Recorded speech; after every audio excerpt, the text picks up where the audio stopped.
25 फरवरी सन 1984। यह दिन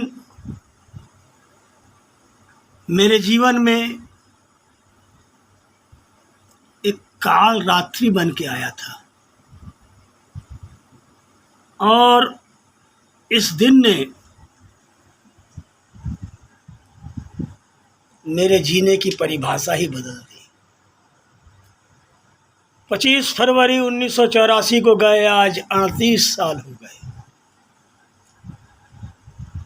उस काल रात्रि में जो अनुभव मुझे हुआ, हृदय विदारक अनुभव था, लेकिन उसके बाद मेरी दिलचस्पी ज्योतिष विज्ञान की तरफ हो गई। सबसे पहले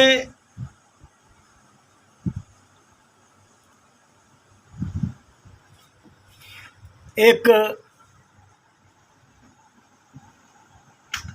जिज्ञासु के रूप में मैं मनुदा से मिला। मेरे मित्र राजकुमार अग्रवाल ने उनसे मेरा परिचय कराया और मैंने उनसे अपने बारे में जानकारी लेनी चाहिए। और धीरे धीरे तो ये नशा हो गया कि रोज़ाना सुबह 8 बजे से दोपहर तक मैं उनके घर उनके साथ बैठा रहता। विजिटर्स आते, वे समाधान बताते जाते, वहाँ कुंडलियाँ पड़ी रहती थी, मैं उत्सुक नज़र से सुनता और देखता रहता था। धीरे धीरे मेरे जीवन में किताबों ने प्रवेश किया और किताब मेरे अच्छे गुरु हुए, जिन्होंने मुझे ज्योतिष के बारे में जानकारी दे दी। अब इसका तीसरा पड़ाव आता है जब मैं निर्वाण पीठाधीश्वर आचार्य महामंडलेश्वर स्वामी विश्वदेवानंद जी महाराज से मुलाकात हुई मेरी। गजब का सन्यासी शरीर, लगता था साक्षात शंकर के अवतार हैं। ब्रह्मलीन स्वामी विश्वदेवानंद जी का शरीर अभी संसार में नहीं है, लेकिन ज्योतिष की जो शिक्षा उन्होंने मुझे दी वो मेरे लिए अमृत के समान हो गई।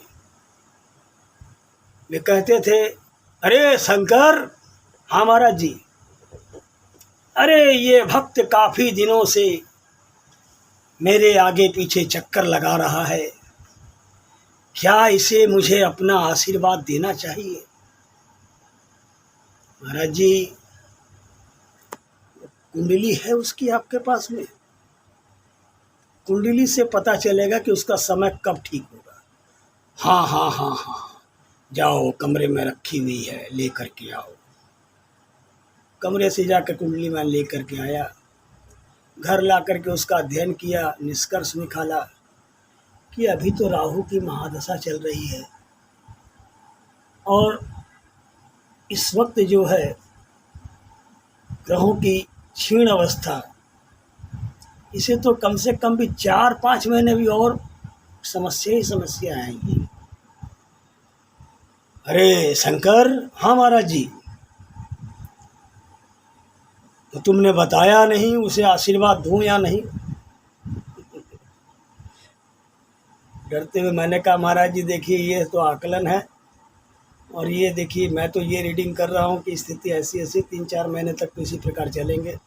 जब तक ग्रह राशि गोचर में नहीं बदलता है, जब तक नक्षत्र चेंज नहीं होता है, तब तक इसके जीवन में ठहराव नहीं आ पाएगा। हाँ ठीक कहते हो, मैं भी यही सोच रहा था। दरअसल वे मुझसे नहीं, वो उनका तरीका था कि लड़का कितना जानता है। और इस प्रकार से, अरे आज कौन सा नक्षत्र है शंकर? हमारा जी आज मृगशीरा नक्षत्र है। लगभग 2 बजे आर्द्रा नक्षत्र आ जाएगा।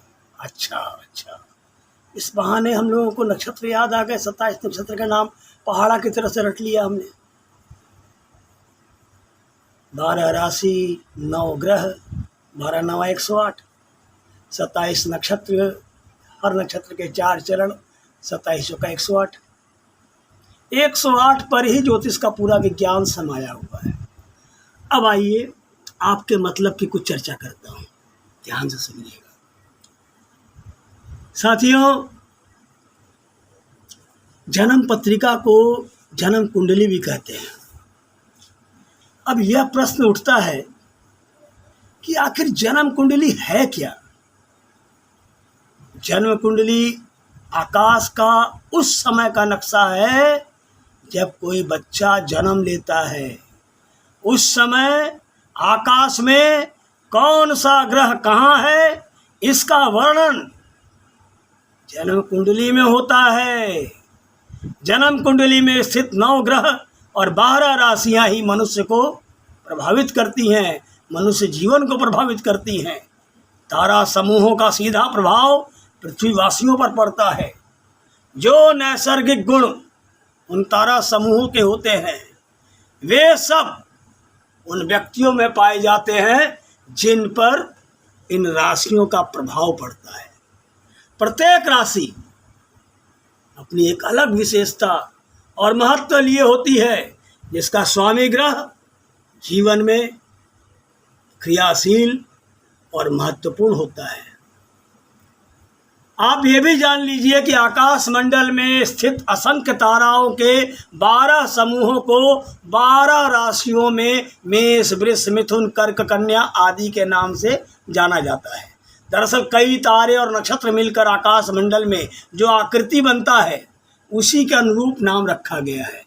जैसे मेष राशि के अंतर्गत पड़ने वाले तारा समूहों को काल्पनिक रेखाओं से जोड़ा जाए तो मेढ़ा की आकृति बनती है।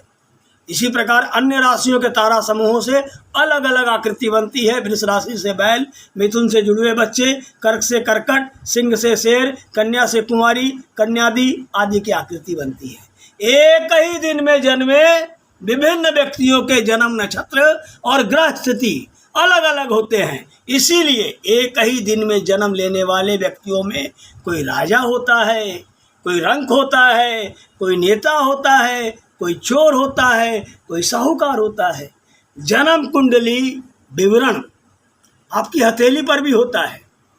हथेली की इन रेखाओं में आपका भूत, भविष्य और वर्तमान छिपा हुआ है। दोस्तों, जन्म कुंडली देख करके ज्योतिष इस विज्ञान के द्वारा भविष्य में होने वाली निर्धारित घटनाओं का संकेत या सूचना तो दे सकते हैं, पर विधाता ब्रह्मा के अतिरिक्त कौन निश्चित रूप से बता पाया है? एक अच्छे ज्योतिष का यह कर्तव्य बनता है कि वे जातक की जन्म पत्री या हस्तरेखा पढ़ने के बाद कोई ऐसी बात अगर कहनी आवश्यक ही हो, जातक को उसकी मानसिक शक्ति का एहसास दिलाएं और इस बात को दृढ़तापूर्वक कहें कि प्रबल इच्छा शक्ति के द्वारा ज्योतिषीय मार्गदर्शन से हर दुर्भाग्य को सौभाग्य में बदला जा सकता है।